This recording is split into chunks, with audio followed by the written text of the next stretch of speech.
The Crust of Rice, a story of selfless giving. In a quiet village nestled between the mountains and rice fields, peace once reigned. Children played, elders told stories, and families shared meals under starlit skies. But one year, a dark wind blew.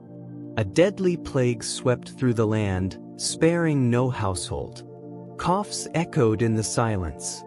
Smoke rose from funeral pyres. House after house, hope vanished. One small girl lost everything: her father, mother, brothers, and sisters. She was the only one left. The house she once played in became a tomb of silence. Too young to understand, too old to cry endlessly, she wandered from doorstep to doorstep.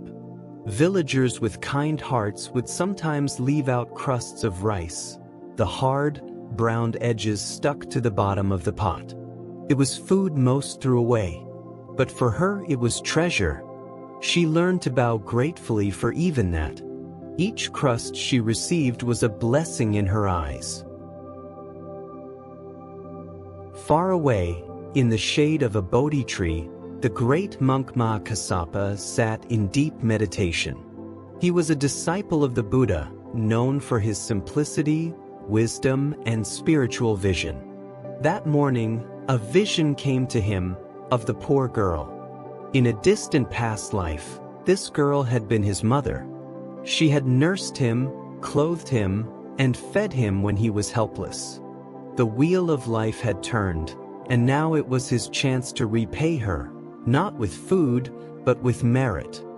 He rose, bowl in hand, and began the long walk toward her village.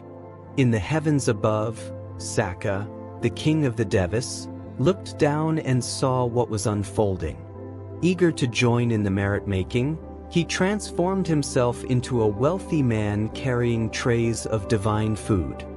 He rushed to reach Mahakassapa before the poor girl could. But Mahakassapa knew his purpose. When Saka approached and bowed, offering food, the monk gently shook his head. "This merit is not yours to take, O King of Gods," he said.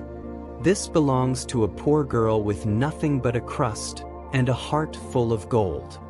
Saka, understanding, bowed and disappeared into the sky. The monk finally arrived at the village. The girl saw him and gasped. She had never dreamed a holy monk would come to her. Tears filled her eyes, not of sorrow but of joy. She grabbed her only crust of rice, wrapped it in a banana leaf, and ran barefoot toward him. Though it was just a rice crust, the heavens trembled at the purity of the act. The merit of such a selfless offering could not be measured in coins or kingships. Mahakassapa walked to the shade and prepared to eat. But something extraordinary was about to unfold.